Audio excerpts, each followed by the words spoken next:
Welcome to Toffee TV. It is the Everton News Daily. Everton's under-23 side won the mini derby last night at Anfield by 2-0.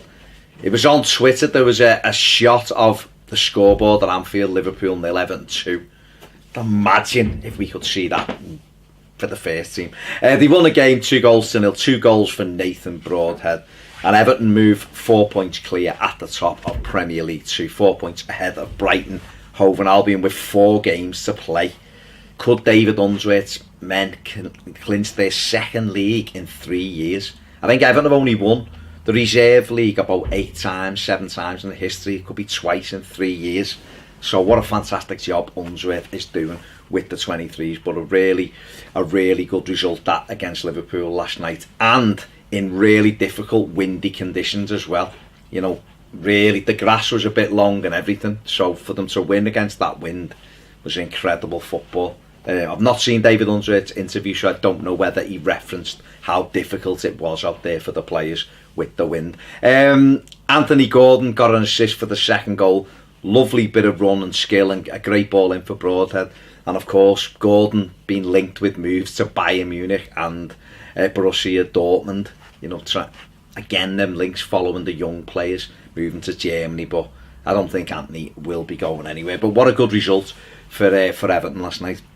On the back of that, some other news. Kyle John, our young 17-year-old fullback, has signed his first professional contract with the club, so congratulations to Kyle there. Apparently, Everton's #1 target this summer is Red Bull Leipzig striker Jean-Kevin Augustin.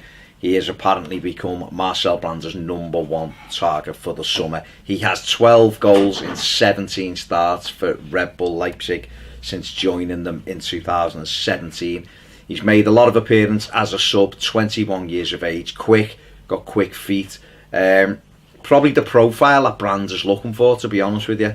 And Everton need a front man who's got pace and who can get in behind defences. I think that's one thing we've seen this season, is that, you know, our lack of pace in that final third in terms of the striking. You know, when Cenk Tosun's played there, he hasn't quite got the pace.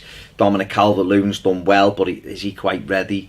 We tried with Charlison through the middle with varying degrees of success. So, you know, at least Jean-Kevin Augustin is an out-and-out, you know, striker. Play for Paris Saint-Germain before going to Red Bull Leipzig. So it'll be interesting to see whether Everton follow it up. They were linked with a move for him in January, but that didn't materialise.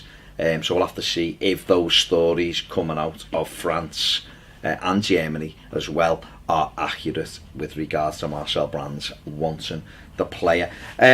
Sandro has been getting panned again in the Spanish press. He's now 18 games without a goal for Real Sociedad since joining them on loan. What do you do with him?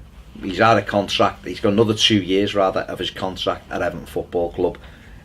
Doesn't look like Sociedad are going to try and make this move permanent.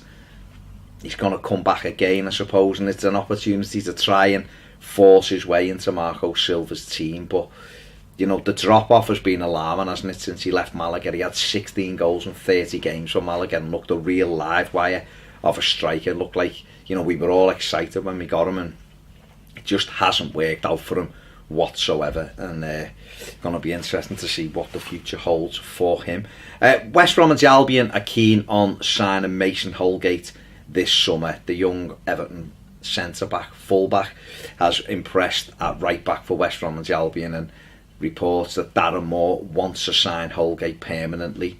Again, it's a watch this space, isn't it? Seamus Coleman not getting any younger. It's interesting to see whether Marcel Brands is eyeing up another right full-back. Obviously Everton linked with Wan-Bissaka, but I think he's more likely to join a top 6 side. So what will happen with Mason, who knows? Luca Dean has been speaking about Marco Silva and his training methods. Said that the training methods are very, very tough at Finch Farm. Marco Silva works the players really hard, but Luca Dean said the training methods are excellent. He said, we all like the manager. He works us hard. He's a training ground coach. He's in the middle of the training pitch. And he said, we have to allow him time to build something, because we are building something special at the club, and it's his first season. But all the players want to do well for him. But, you know, so we're going to have to wait and see, aren't we, again with that, as what happens in the summer with Marco Silva. You know, obviously the last couple of results have relieved a little bit of pressure on him. You know, we need another few results to just get a bit of momentum going into that summer, and then see what him and Marcel Brands can do in terms of taking the squad up to another level. But Luca Dean, the latest Everton player to come out and really back the manager, so it seems like he's got the backing of all the players.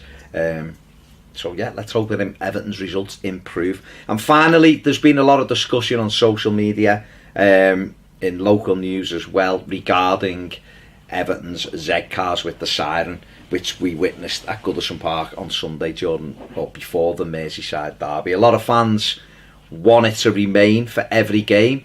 I certainly would keep it for every game, because I don't think you should differentiate between big games and normal games, because surely sometimes the time you need it is those games where it might be flat.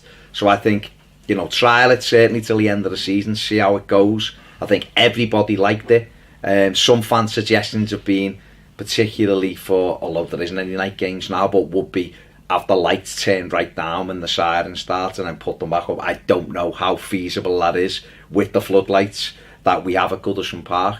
Probably, we've got them ones on the main stand, probably take a bit of time to heat up.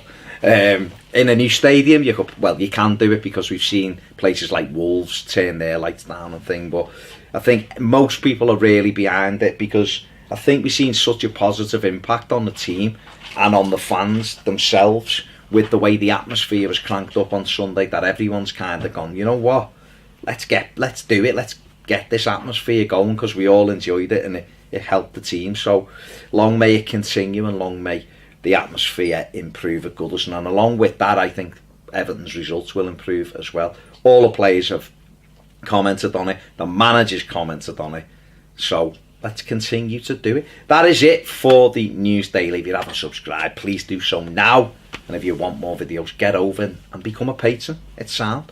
See you later.